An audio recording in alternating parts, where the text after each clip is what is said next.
International development is hard, messy, beautiful. We came here thinking this story would be simple. It's not, but that's okay. The insights it offers for struggles the world over are strangely poignant.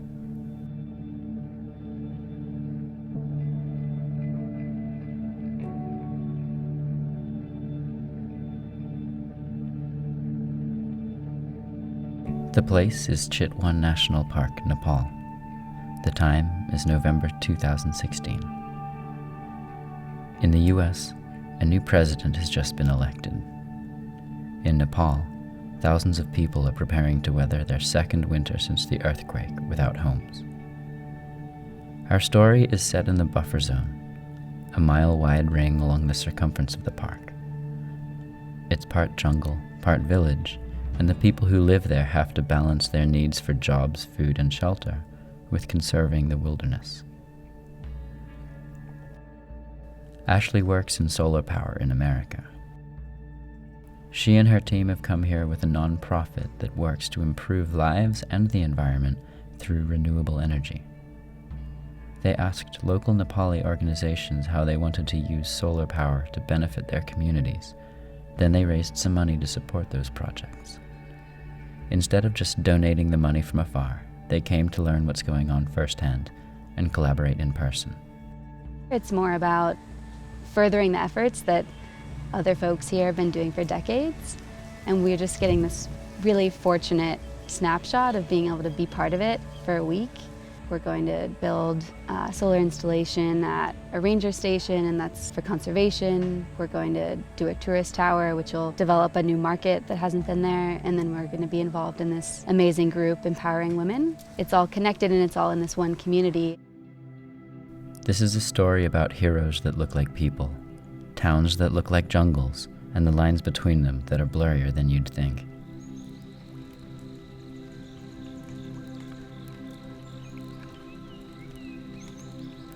Upon entering the national park, Ashley asked if the crocodiles are actually plastic statues. They're not. She asked if all elephants are friendly. They're not. She asked if rhino numbers are increasing. They are, because they have an army protecting them. Some rangers remember a time when every month they found another dead rhino with its horns sawed off. It's easy to imagine why these creatures are hard to protect. They're peaceful, predictable, they roam vast areas of jungle, and they literally carry a bounty on their heads. Their protectors are cut off from the rest of the world for months at a time, living in remote areas of the park without electricity, and have mere wooden walls buffering them from the wilderness outside. Abhinaya is the assistant warden of the park. During his first month on the job, he had to chase a wild tiger out of a nearby village in the buffer zone. He was riding an elephant when the tiger attacked. Suddenly that tiger come out of that bush and attacked to us, attacked to our elephant. Fortunately, they were able to dart it and bring it to safety. His mission is to increase biodiversity. So when he's not chasing tigers back into the jungle, he coordinates anti-poaching operations with the Nepalese army. The national park has many army posts, but we have poor infrastructures. Some posts are inside the forest where there is no any electricity supply. Working inside the jungle is not an easy job. Park rangers, they can't go home regularly. Our personnel have to stay in the darkness where animal moves 24 hours. But the warden and rangers and army have been cracking down. For 3 years straight, not a single rhino has been poached. To keep the streak, they need infrastructure improvements, starting with electricity. We see solar as at least a piece, if not a really large piece, of how we can all have a clean energy future. And that includes everyone, not just homeowners that are on an electric grid. It includes park rangers in Chitwan National Park who can't call their family because they don't have power, or who have to go to bed at 5 p.m. because it gets dark out. Installing a solar panel is a huge thing. Will help them recharge their mobiles, be in contact with their family, and they can be in contact with our upper level administration that will have their work done in a precise way, and it will increase conservation. Solar power will bring some humble human comforts to the people dedicating their lives to protect animals who can't protect themselves.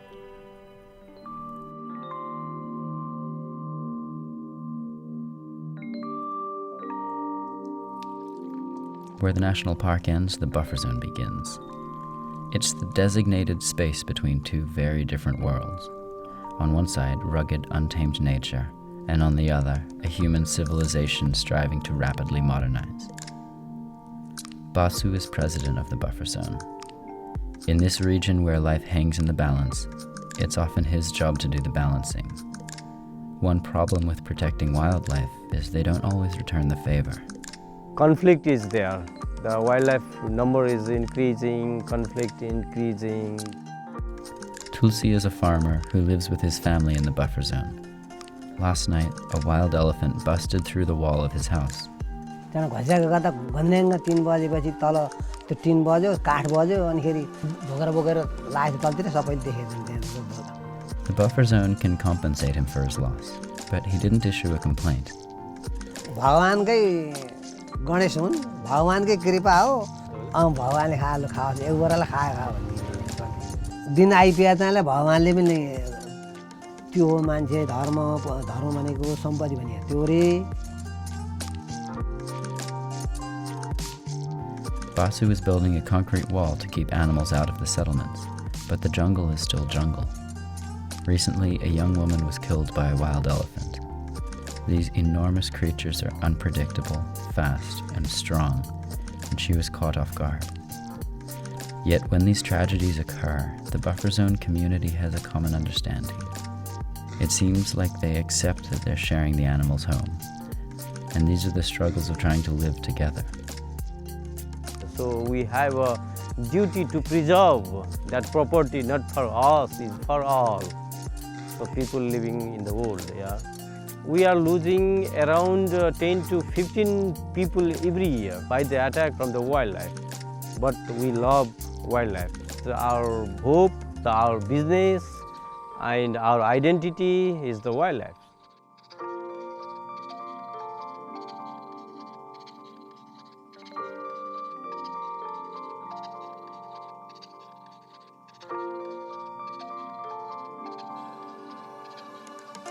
Beyond personal safety, living next to a national park carries another burden. Economic opportunities are limited. Buffer zone citizens aren't allowed to establish factories or engage in destructive industries because these could damage the ecosystem inside the park. Working with the buffer zone is a very tough job. There is a people who want development, who want to see a good world, and this is a challenge for us. Because you can't give permission to the buffer zone people to open the industry that will harm the wild animals, big supermarket, there will be more garbages. We can't say no to development, but it should go alongside the conservation. The buffer zone is for the utility area. We can preserve that and we can use that balancedly. The Buffer Zone Council decided to start an ecotourism industry. They built observation towers for tourists to stay overnight in the jungle. It's one example of minimally impacting the wilderness and balancing human needs. They built the towers 6 years ago, but none had opened to the public because they needed power.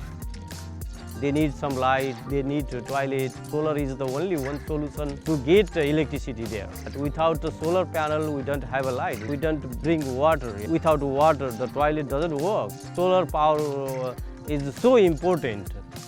By bringing tourists into the towers, Basu expects to double the buffer zone's annual revenue.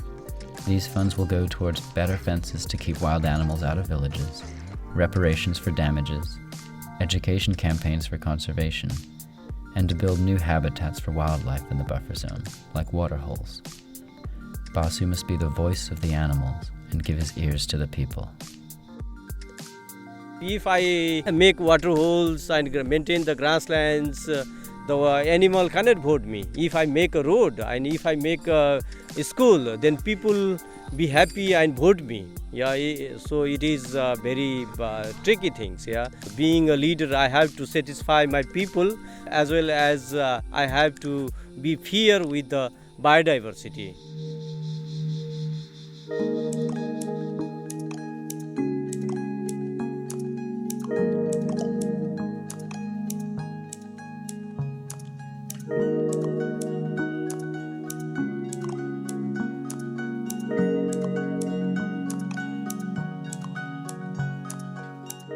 The towers will bring in revenue to the buffer zone as a whole. But what do people do for work who live there?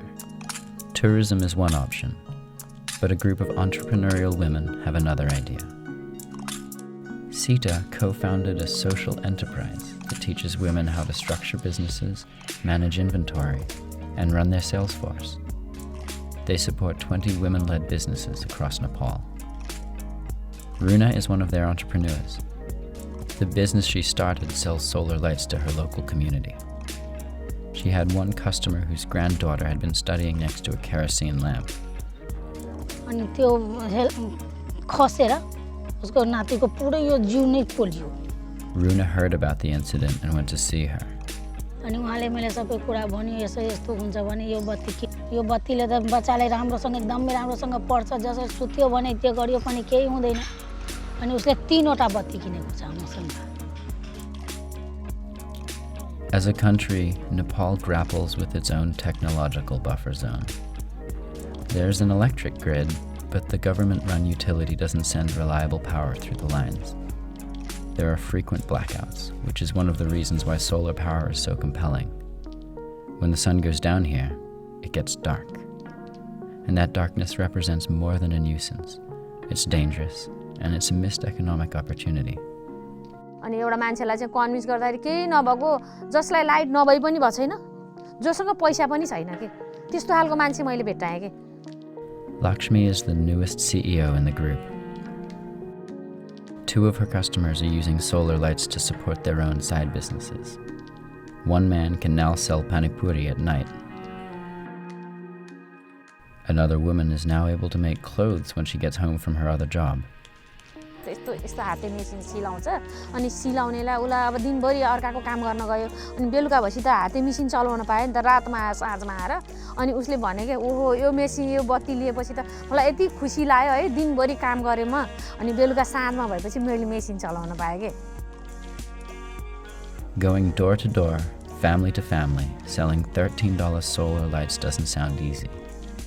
Sometimes they can only pay $1 up front. के गर्ने त भन्दा यो मान्छेलाई जसरी दिन पर्यो दिनको 100 रुपैयाँ भए पनि उठाउनु पर्ला भन्छ 13 दिनसम्म 1300 रुपैयाँ लिन 13 दिनसम्म जाने के. Despite all the work they do for their families and communities, there remains a gap between genders here. Women are marginalized and denied the same opportunities as men. न सेवा गर्न पाउँछु गाउँमा गएर चाहिँ मैले. मेरो समुदायमा यस्तो छ कि महिलालाई एकदमै नराम्रो दृष्टिकोणले देखिरहेछ अनि एकल महिलाले त एकदमै नराम्रो. म आफ्नो समाजलाई राम्ररीसँग म आफ्नो घर म आफ्नो छोराछोरीलाई पढाएर अनि म देखाउँछु कि तिमी देख कि महिलाले पनि यस्तो गर्न सकिन्छ भनेर.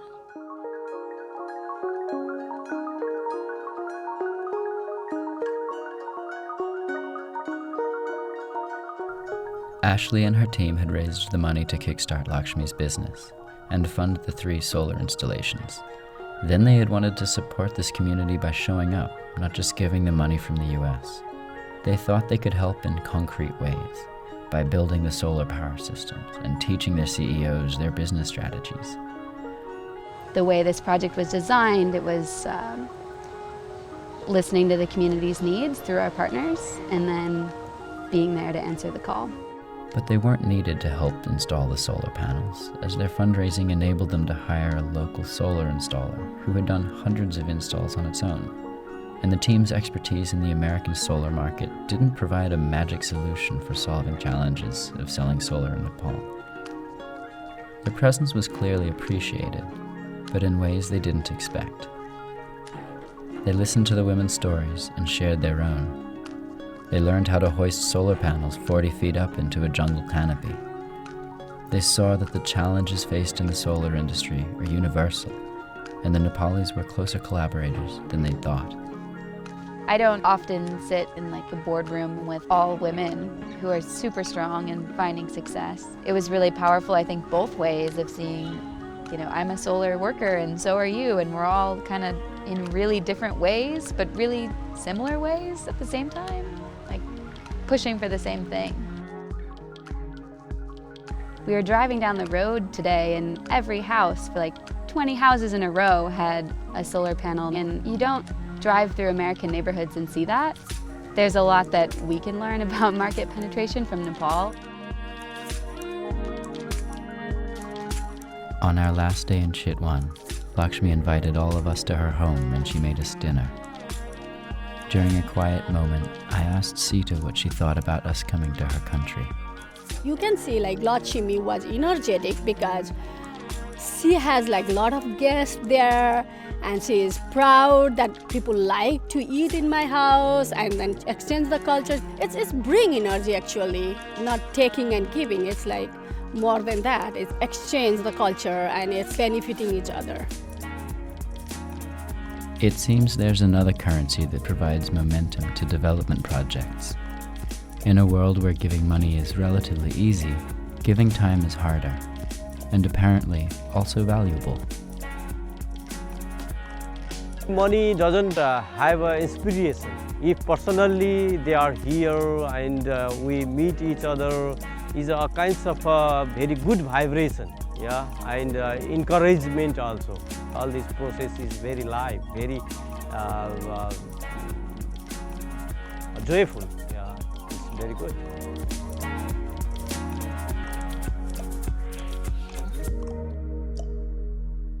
To sum up, these women sell solar lights to this man who was robbed by this guy because he lives here, which is managed by this man who's working with this team to help this man keep these guys alive. And they're all in the buffer zone. There's a lot of divisiveness in the world and groups or environments at odds, and there is land or water or space in between that, or people working in between that. People have to live in the buffer zone and take the environments from both sides and find a way to thrive.